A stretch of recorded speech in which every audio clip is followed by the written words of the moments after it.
Bonsoir. Tout d'abord, avant de démarrer cette table ronde, je voulais remercier donc Cédric Ringenbach et le Shift Project d'avoir associé Alternative économique à ces travaux sur un sujet sur lequel nous travaillons nous-mêmes depuis longtemps, avant même que le Shift n'existe. On avait en particulier contribué au début des années 2000 à créer un indice alternatif au PIB qui s'appelait le BIP 40 sur les inégalités et la pauvreté. Mais effectivement, enfin, nos conclusions rejoignaient de toute façon assez largement celles qui viennent d'être exposées, en particulier sur le peu d'intérêt, mais c'était la voie qui avait été privilégiée par le rapport Stiglitz, par contre, mais le peu d'intérêt à rechercher un indicateur agrégé, amélioré ou remplaçant le PIB, et l'intérêt plutôt de s'orienter vers des batteries d'indicateurs.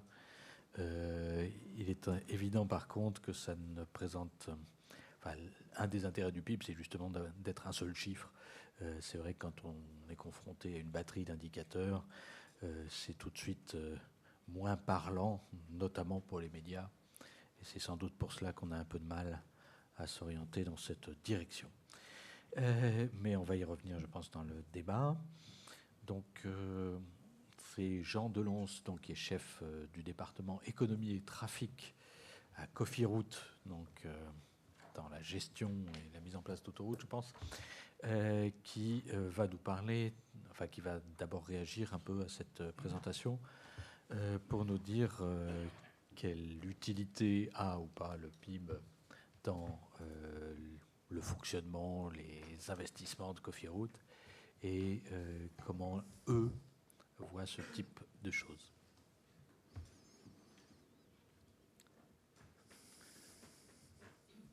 Quelques images à présenter. Est-ce qu'on se met... Bonjour. Je vais vous présenter un peu l'usage industriel du PIB dans le cadre des autoroutes. En gros, on est dans une planète... Je serais très malheureux sur la planète verte que tu décrivais tout à l'heure.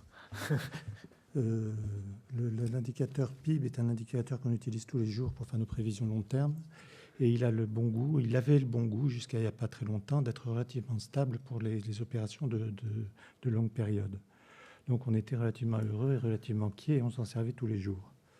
Alors, je vais vous présenter quelques prévisions opérationnelles, des vraies. Enfin, ce n'est pas des études de cas universitaires, c'est des études qu'on a réalisées de manière opérationnelle que je vais vous montrer. C'est des documents... je ne dis pas confidentiel, mais un petit peu quand même. Et puis, on va regarder deux thèmes qui sont un peu un problème dans le PIB. C'est le problème du temps et le problème des ressources limitées. Le temps a une grande importance pour nous parce que notre métier, c'est de vendre du temps. Donc, on est très sensible à ça. On vend des gains de temps sur une autoroute par rapport à une route nationale. C'est essentiellement cette denrée-là qu'on prend en compte. Et il se trouve que le temps est curieusement totalement absent du PIB. Et donc, c'est un petit souci. Et puis, on parlera des ressources limitées.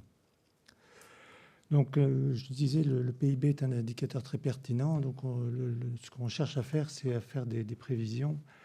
Et qui dit prévision dit d'abord reconstituer le passé. Bon, c'est toujours plus facile de faire des prévisions sur le passé, mais ce n'est pas si évident que ça. C'est déjà un exercice délicat et il faut le faire... Ça nécessite d'utiliser les bonnes formulations et les bonnes variables. Alors, on a toute une culture de ce genre de choses et on a notamment, on utilise des formulations. Alors, le passage des formulations qui utilisent le PIB et qui donnent des reconstitutions, je ne dis pas fidèles, mais tout à fait convenables pour ce qui nous regarde sur le passé. Alors, le passage de l'un à l'autre, le passage du PIB au trafic, n'est pas une partie de plaisir immédiate. Je vous ai mis en dessous la formule qu'on utilise pour de vrai. Hein. C'est une formule opérationnelle. S'il y en a qui, à la sortie, ont envie d'explications, je les donnerai bien volontiers, mais on va passer vite dessus. En tout cas, il y a une partie qui est liée au PIB. Donc, vous voyez la variable PIB qui intervient sous une forme un peu sophistiquée. Une partie qui intervient avec le prix du carburant, une partie qui intervient avec le prix des tarifs, et puis des variables indicatrices de différentes choses. Mais ce qui est intéressant, c'est cette histoire de PIB avec un découplage progressif, c'est-à-dire que plus le PIB augmente, enfin, l'élasticité baisse. En d'autres termes, quand le PIB augmente dans les années 70 de 10%, on retrouve plus de 10% de trafic. Et quand il augmente de 10% dans les années 2020, on retrouve beaucoup moins de 10% de trafic en plus. Donc on a un découplage progressif du réseau. Et c'est quelque chose qui est un peu difficile à manipuler. Donc on utilise des formulations un peu compliquées. Alors ça marche très bien, parce qu'on a une bonne prévision du PIB. Parce que vous me direz, quel intérêt d'utiliser le PIB? On voit que la courbe est assez régulière, donc on pourrait très bien expliquer la courbe par elle-même, en quelque sorte, sans faire intervenir le PIB. Donc encore une fois, on pourrait se placer dans une logique où le PIB est inutile. Et bien, il se trouve qu'il avait une propriété vraiment marrante, c'est de suivre une tendance très régulière, quasiment linéaire, et le tout de 1947, enfin 49, jusqu'à il y a 2 ou 3 ans. Et il y a eu des vagues, il y a eu des soubresauts, il y a eu des changements de rythme. Le changement de 73 n'est pas le plus classique. Mais globalement, ça, c'est quelque chose qui est à peu près constant. Et pour ce qui nous intéresse, des prévisions à long terme à 30 ans, puisque les horizons des prévisions autoroutières sont de cet ordre de grandeur, on avait des résultats tout à fait convenables. Et puis, depuis quelque temps, avec la crise, qui n'est pas une crise profonde, au sens où on n'a pas, comme en 2029, des variations de PIB enfin de richesse produite très importantes, mais elles durent. C'est-à-dire qu'on sort du sentier de croissance et on est bien embêté, on n'arrive plus à faire les prévisions de... Alors peut-être que dans un avenir proche, je vous dirais la même chose, c'est que le PIB n'est plus un bon indicateur, parce que je ne suis pas capable d'avoir des indicateurs, des anticipations du PIB. Mais jusqu'à il n'y a pas longtemps, sur ma planète bleue, j'étais très content de pouvoir faire des prévisions comme ça et qui marchaient très bien et qui ont rendu possible les investissements importants que sont les autoroutes. Pour fixer les ordres de grandeur, une autoroute, c'est entre 6 et 50 millions de kilomètres. Donc on parle vite sur 100 kilomètres d'un milliard. C'est quand même des investissements qui se regardent à l'échelle d'une entreprise. Donc le schéma général est un schéma de croissance décroissante, avec des prévisions qui fonctionnent assez bien. On s'est même amusé à faire des intervalles de confiance. Enfin, à partir du moment où on a le PIB, la vie est douce. On peut faire des exercices de prévision. Le seul défaut, c'est d'avoir le PIB, et en ce moment, on est bien embêté. Donc le PIB explique bien le trafic. Ce qui est plus embêtant, c'est le sens inverse, c'est-à-dire est-ce que le service rendu par les autoroutes est bien restitué par le PIB. Et là, je suis obligé de faire un peu d'économie, mais c'est assez simple. On construit la courbe de demande, c'est-à-dire on met en fonction du péage le trafic qui emprunte l'autoroute, en supposant que c'est une autoroute qui est parallèle à une autre route nationale de faibles caractéristiques. Et puis on a une courbe qui est décroissante assez naturellement. Puis il y a un péage au milieu. Et pour ce péage, on distingue 3 zones. Ce qui est dans la partie inférieure, c'est la zone en bleu foncé, qui est le produit, en gros, de la surface, c'est le produit du trafic par le tarif. C'est donc la recette du concessionnaire. Ça rentre dans le PIB, il n'y a pas de souci. En jaune, il y a la perte économique. C'est ce qui n'est pas transformé en PIB parce que on a mis un péage. Donc ce n'est pas dans le PIB, mais ça n'existe pas, donc ce n'est pas un problème. Là où il y a des ennuis, c'est dans la partie bleu clair, où on a ce qu'on appelle le surplus des usagers, c'est-à-dire la mesure du service rendu. C'est le service net, c'est-à-dire ce que les gens sont prêts à payer, moins ce qu'ils payent en réalité. Et alors là où les ennuis commencent, c'est que cette partie est 3 fois supérieure, dans ce dessin ça ne se voit pas bien, mais entre 2, 3, 4 fois supérieure à la recette du concessionnaire. Oui, enfin, vous occupez bien de la minimiser en ce moment, non? Il en reste... il en reste beaucoup aussi. Donc le but, c'est la partie recette du concessionnaire est faite pour financer les infrastructures, et le but, c'est de maximiser le surplus des usagers. Or, ce surplus est 3 fois ou 4 fois supérieur à la recette du concessionnaire, et pour l'essentiel, en tout cas pour la moitié qui est faite par des ménages, il n'est pas compté dans le PIB. Donc on a une activité, le métier d'autoroutier, dont le service rendu n'est pas comptabilisé dans le PIB. Donc c'est quand même un peu un souci d'avoir des indicateurs économiques, des boussoles un peu générales qui ne permettent pas de mesurer le service. Et il y a pire, c'est la congestion urbaine. La congestion urbaine, quand vous avez des bouchons le matin et que vous êtes obligé de vous décaler le matin pour de partir plus tôt ou de partir beaucoup plus tard, donc d'arriver à une heure qui n'est pas l'heure d'arrivée désirée que vous aimeriez emprunter, vous avez une pénalité qu'on appelle de désorage, qui est le coût psychologique d'être obligé de se lever plus tôt le matin ou d'être obligé d'arriver plus tard au boulot. Bon, bah, ce machin-là, ça vaut dans certains modèles jusqu'à la moitié, jusqu'à à peu près le temps de parcours observé. C'est-à-dire qu'il y a un coût caché qui est la désutilité pour les usagers, qui est absolument absent de toute analyse économique. Et là encore, on peut se poser la question, si tous ces coûts cachés et ces coûts qu'on ne valorise pas dans le PIB, on les prenait en compte, est-ce qu'on n'aurait pas une politique de transport qui soit plus adaptée aux besoins et on aurait peut-être des transports en meilleur état. Alors on peut présenter la chose de manière un peu différente en disant finalement, c'est gagner du temps, c'est bien, mais gagner du temps, c'est surtout pour aller voir des amis, pour consommer un bien ou un service. Et donc on peut présenter le truc en disant, est-ce qu'il ne faut pas prendre un indicateur de choix, c'est-à-dire dire les autoroutes, les rails, le ferroviaire, toutes ces infrastructures de transport sont faites pour nous donner un univers de choix plus important. Et sous cette forme-là, ça rentrerait très bien dans un indicateur de PIB. Et là, je ne suis pas tout à fait d'accord avec ce que vous racontiez sur l'indicateur ultime. Enfin, c'est vous. On pourrait très bien rajouter un indicateur d'accessibilité qui valoriserait le choix. On n'est pas du tout pareil d'être dans un plein désert et d'être scotché dans une plateforme de vie quand on fait un chantier, par exemple, que lorsqu'on est en plein Paris avec autant de cinéma, autant d'administration, autant de restaurants qu'on veut et une vie dynamique.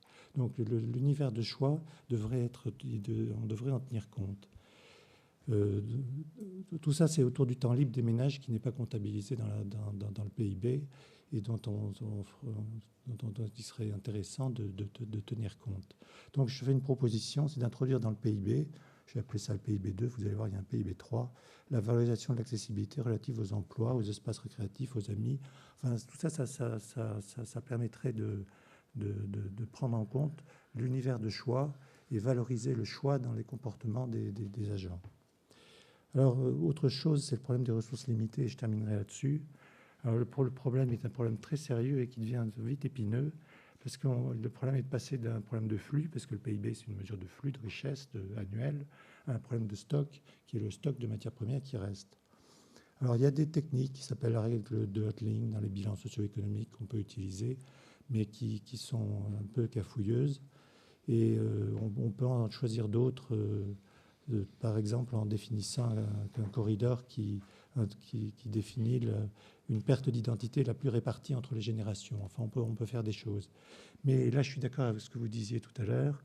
La prise en compte de tous ces indicateurs rend l'indicateur PIB, qui est déjà compliqué, un indicateur encore plus compliqué et difficile à manipuler. Donc, on peut théoriquement faire un indicateur, ce qui est ma proposition numéro 2, c'est-à-dire enlever au PIB la valorisation actualisée de la perte future liée à la consommation actuelle des biens non renouvelables, c'est-à-dire regarder ce que coûte pour les générations futures la consommation présente, mais ça nécessite de définir un sentier de croissance multicritères, je dirais, sur à la fois le PIB, bien sûr, mais la consommation des différents biens, sur lequel personne n'arrivera à se mettre d'accord.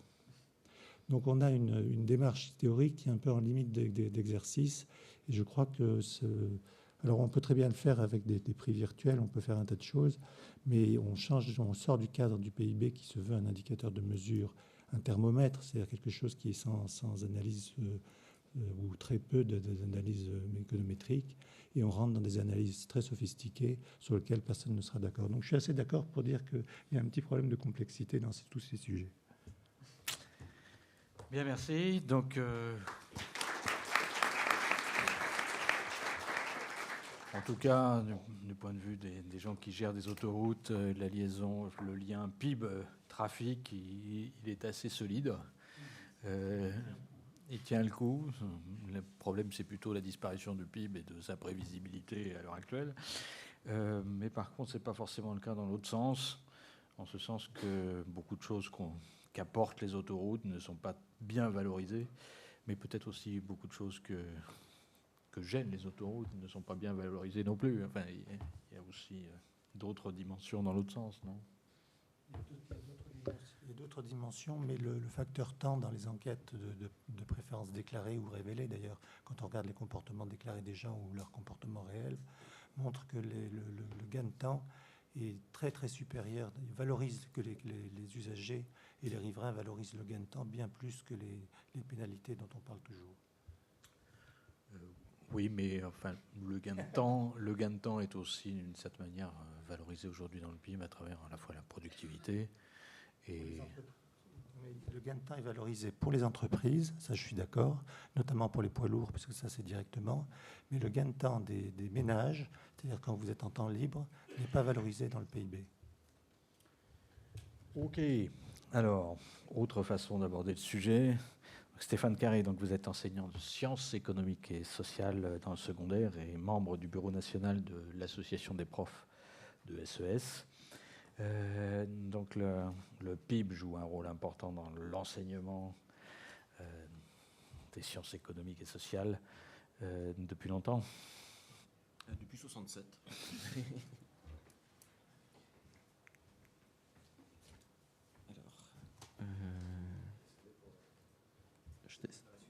Ça. Ouais. Voilà. Ah oui, il faut que je descende. Voilà, c'est ça. Très bien. Ok. Tiens, bien, bonsoir.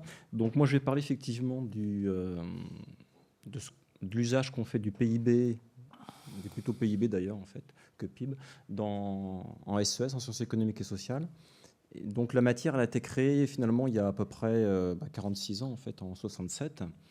Et on est sans doute presque 4000 ou 4500 professeurs de SES à travers la France, à enseigner, à utiliser, je dirais, le PIB.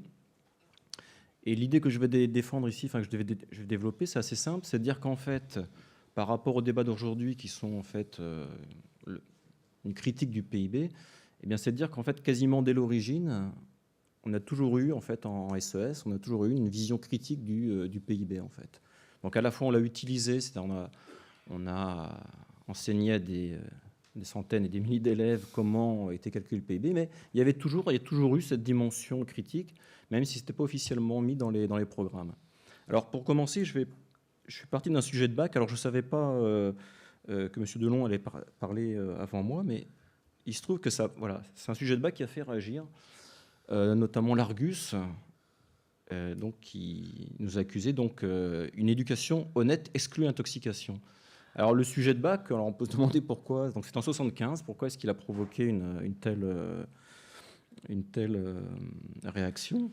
Bien en fait, voilà l'intitulé du sujet.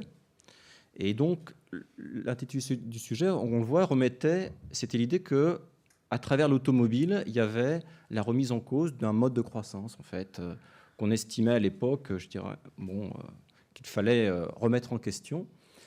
Et alors bien sûr, on n'est pas dans le PIB, ça parlait de l'automobile, mais indirectement, c'était déjà, il y avait les sujets de dissertation à l'époque n'ont pas changé, mais c'était un dossier documentaire. Et dans les documents, il y avait des documents bien sûr qui montraient l'intérêt de l'automobile en termes d'emploi, etc. Mais il y avait aussi bien sûr d'autres documents un peu plus critiques sur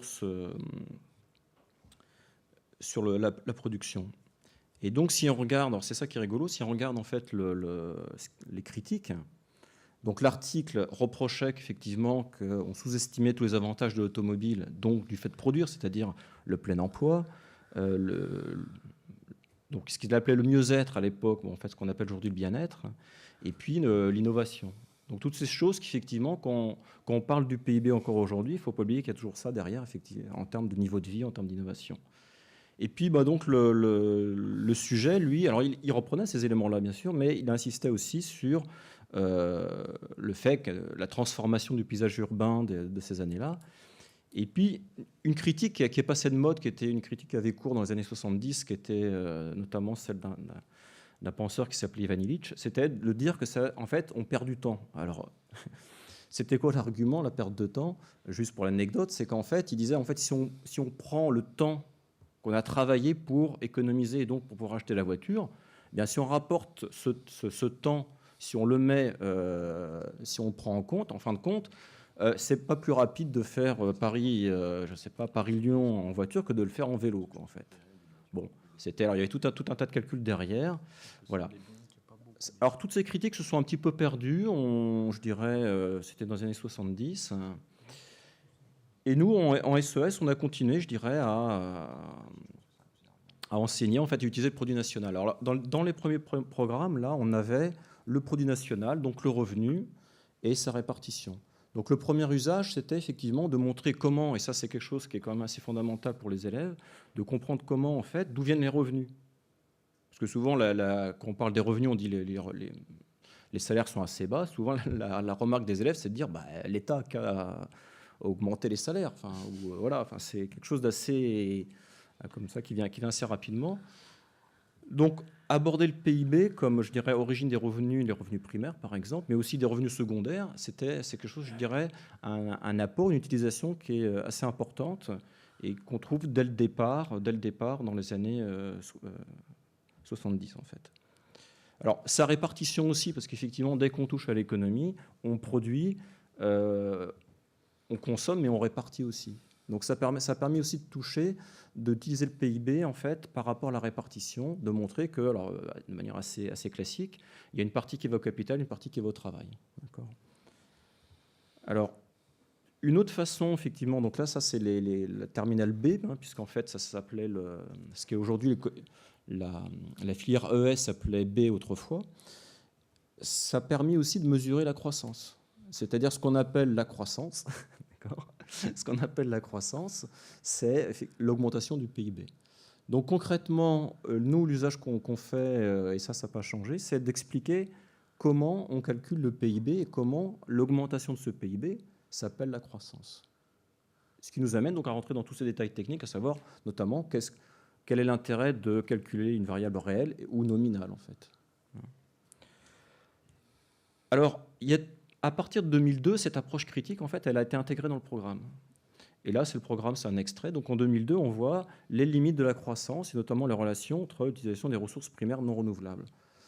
Donc, je crois que c'est la première fois qu'effectivement, de manière extrêmement précise, on nous demande d'avoir un regard critique sur les effets du PIB. Et notamment par rapport au développement. Ce qui fait que le programme s'est orienté progressivement vers le lien qu'il peut y avoir entre PIB et développement. Dans les années 70, quand on faisait le programme, c'était plus, moi je ne l'ai pas fait, mais je l'ai subi, on va dire, en tant qu'élève, on cherchait les sources de la croissance et du développement. Il n'y avait pas un regard critique. Aujourd'hui, on le fait encore, on montre comment la croissance ne sort pas de nulle part, comment le développement est souvent lié à la croissance, mais on montre aussi les limites. Donc ça, c'est quelque chose d'assez nouveau. Et en 2010, ça a été réaffirmé. Donc les programmes ont changé en 2010, et on voit qu'il y a toujours marqué l'intérêt et les limites. Voilà. Et alors, ce qui est nouveau aussi, c'est que maintenant, c'est intégré, cette approche du PIB, elle est intégrée dans la notion de développement durable. C'est-à-dire qu'on a maintenant, ce qui est nouveau, 2 chapitres qui sont sur le développement durable. Un premier qui essaye qui définit ce qu'est le développement durable et les différents capitaux. Et puis, on a aussi tout un chapitre sur les politiques climatiques. Voilà. Alors, par exemple, là, effectivement, on voit le changement, puisqu'on a ce petit document qui montre alors, on voit peut-être pas c'est un document que j'ai pris dans un manuel, où on essaye de voir un petit peu l'évolution du PIB, mais aussi les dommages que ça peut avoir, en fait, notamment avec le développement climatique. Donc voilà. Si vous voulez, donc, pour dire sur les usages du PIB, je pense que nous, on l'utilise en SES de manière... On est peut-être la seule matière, finalement, qui va dans la boîte à outils pour savoir comment il est construit, puisque sinon, il est utilisé, mais sans être déconstruit. Et dans l'autre sens, maintenant, on va aussi plus loin, puisque une fois qu'on a montré comment il était construit, c'est beaucoup plus facile après d'en montrer les inconvénients, les limites, et de parler aussi d'autres indicateurs. Voilà. Merci. Donc,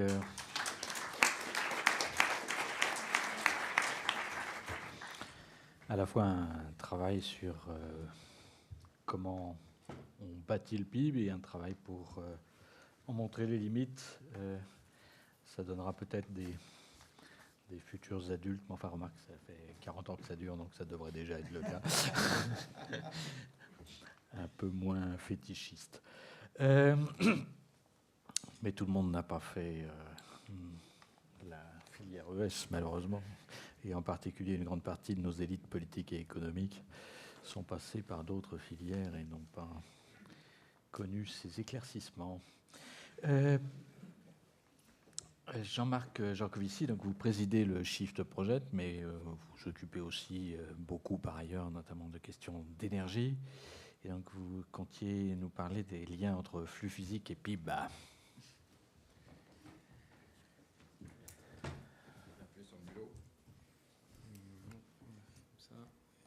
Voilà. Je suis désolé, comme je suis quelqu'un de très indiscipliné, j'ai fait un ajout de dernière minute, donc c'est pas la charte graphique, c'est pas, enfin bon, bref, c'est du travail de cochon. Je suis désolé. Ce que je vais essayer de dire maintenant, c'est que le travail de Pierre a de l'intérêt ou n'a pas d'intérêt, cette table ronde a de l'intérêt ou n'a pas d'intérêt, simplement à partir d'une question d'ordre de grandeur. C'est-à-dire qu'en fait, le PIB a longtemps été très représentatif de ce qu'on croyait qu'il voulait dire, c'est-à-dire le bien-être, et que le fait qu'il ne le devienne plus, c'est juste une affaire d'ordre de grandeur. Alors pour ça, je vais commencer par partir de la planète Terre avant qu'on arrive. Alors la planète Terre avant qu'on arrive, elle est dessinée sur cet écran. Comme je dessine aussi mal que je suis organisé, elle est carrée, avec les yeux dans les coins. Elle est couverte aux 3/4 d'eau, comme vous le savez. Donc c'est pour ça que cette planche est toute bleue. C'est quoi la planète Terre vue de l'homme, donc dans une vision totalement anthropocentrique, avant qu'on arrive? C'est tout un tas de ressources où on n'a qu'à se servir. C'est ça la planète Terre. Hein. C'est une grosse boule sur laquelle il y a des tas de machins extrêmement sympathiques. Ces machins, ils ont une caractéristique. Ah oui, je suis désolé, comme je suis très feignant, j'ai fait cette planche en anglais, parce que comme ça, les francophones comprennent et les anglophones comprennent aussi. Qu'est-ce que c'est que la planète Terre du point de vue du physicien? Eh bien, c'est le résultat de 15 milliards d'années d'évolution depuis le Big Bang. C'est ça, enfin, vu d'un point de vue scientifique. Hein. C'est 15 milliards d'années d'évolution depuis le Big Bang. Alors, je vous la fais courte mais bonne. Première génération d'étoiles après le Big Bang. À ce moment, on n'a que des noyaux d'hydrogène. Dans ces étoiles se forment tous les éléments du tableau de Mendeleïev. Les étoiles font boum, dispersent ces éléments dans l'espace. Deuxième génération d'étoiles. La deuxième génération d'étoiles concentre ces éléments dispersés dans l'espace, fait des planètes telluriques, par exemple la planète Terre, sur laquelle vous retrouvez tous les éléments du tableau de Mendeleïev. Et donc vous allez trouver de ce fait tous les minerais que nous trouvons sur Terre. Puis la planète chauffe, refroidit, etc., récupère de l'eau, des comètes, machin. Vous avez un système climatique, vous avez des sols, vous avez un océan, vous avez, au bout de quelques milliards d'années d'évolution, le patrimoine génétique de 30 millions d'espèces, gratos, tout ça. Voilà. Tout ça, c'est fait pendant que nous, on n'existait même pas. Et au moment où on arrive sur la planète Terre, on a toutes ces ressources à notre disposition, c'est notre terrain de jeu, on n'a qu'à se servir. Alors, arrivent les hommes dans cette histoire, et les femmes, pardon, mesdames, qu'est-ce que nous allons faire? Nous allons développer une activité productive. Alors, c'est quoi une activité productive? C'est, je me sers dans le supermarché, je ne paye pas la facture, hein, c'est gratuit, je vous rappelle. Je transforme parce que je vais faire des choses qui ont plus de valeur pour moi que les ressources que j'ai prélevées. Alors, je vais aller directement, non pas au moment où on a fait des pagnes et des harpons, un peu plus loin, au début de la métallurgie. C'est plus facile, si vous avez essayé, hein, de manger un morceau de viande avec un couteau qu'avec une poignée de minerai de fer et un peu de charbon. Hein. Donc je prends un peu de minerai de fer dans l'environnement, un peu de charbon, je fais un couteau, c'est quand même plus commode. Ça a beaucoup plus de valeur pour moi. Ça a un peu diminué le stock de minerai de fer et ça a un peu diminué le stock de charbon. Hein. Sauf que la diminution est tellement imperceptible quand je ne fais pas beaucoup de couteaux que tout ce qui m'intéresse, c'est de compter la valeur des couteaux que j'ai produits.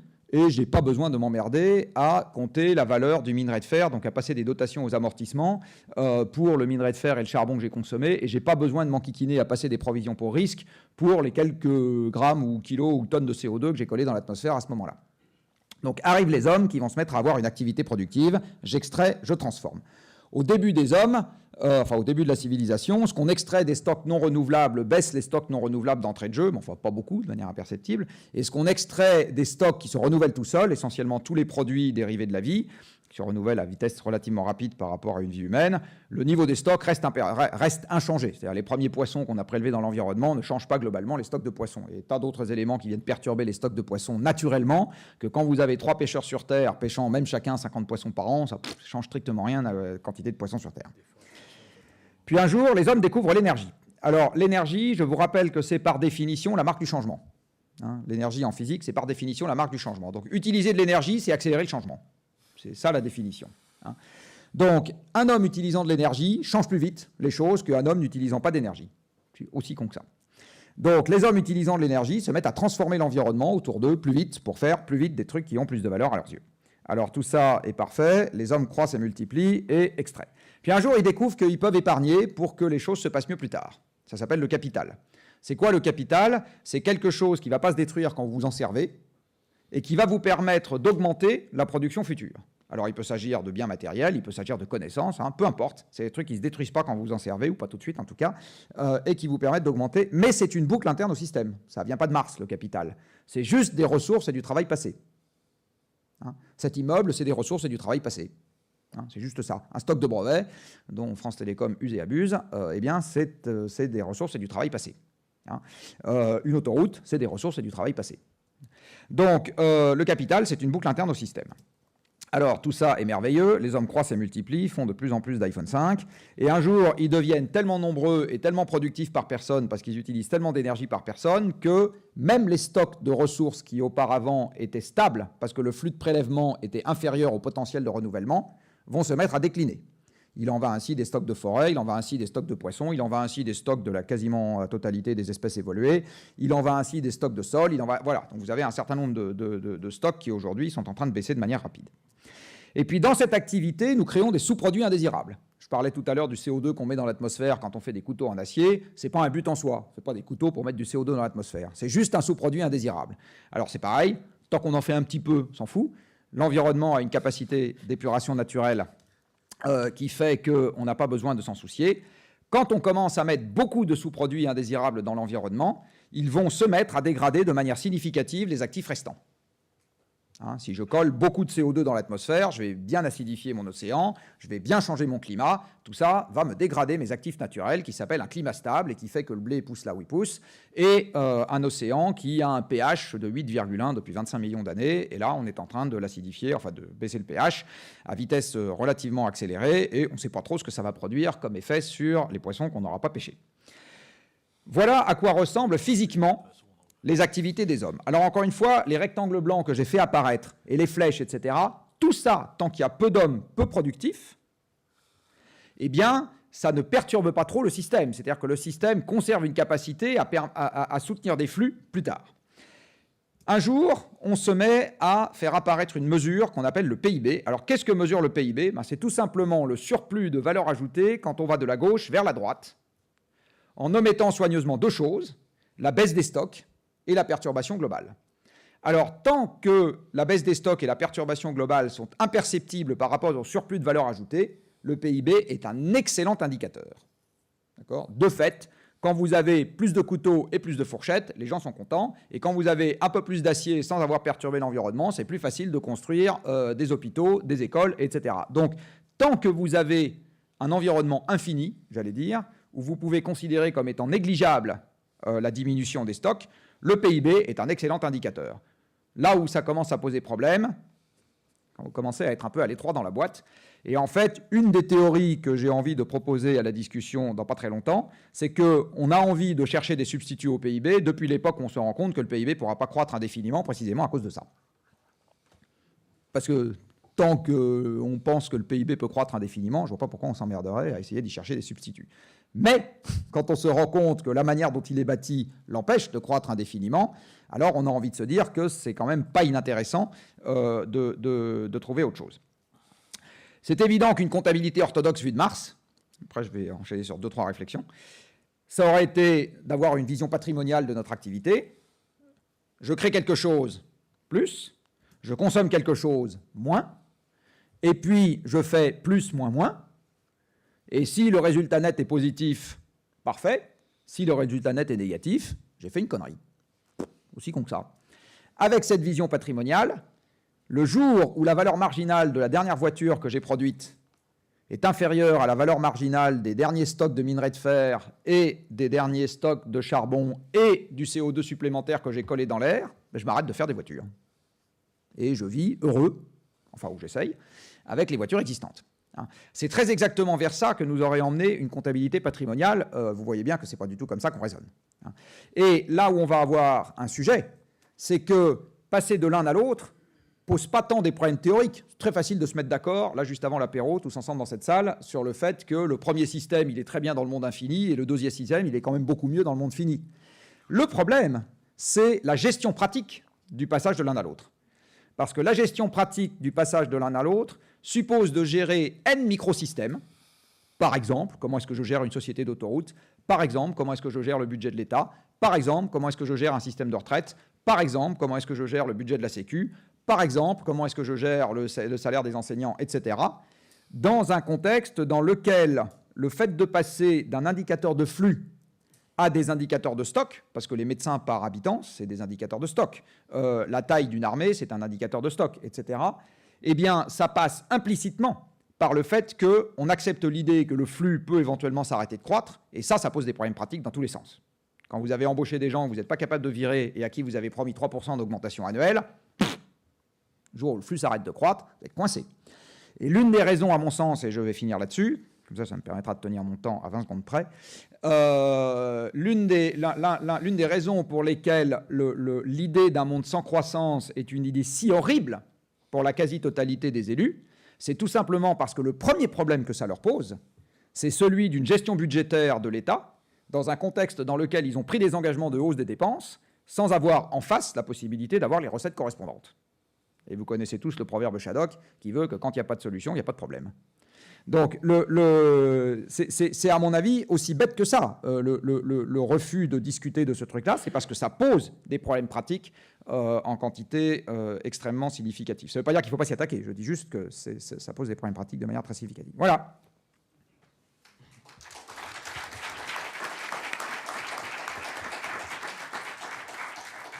Ça ne pose pas des problèmes pratiques aux élus quand même. Hein, et, on est en train de vivre une période de décroissance. Ça pose aussi quelques problèmes pratiques. Il y a des chômeurs et il y a des gens comme ça.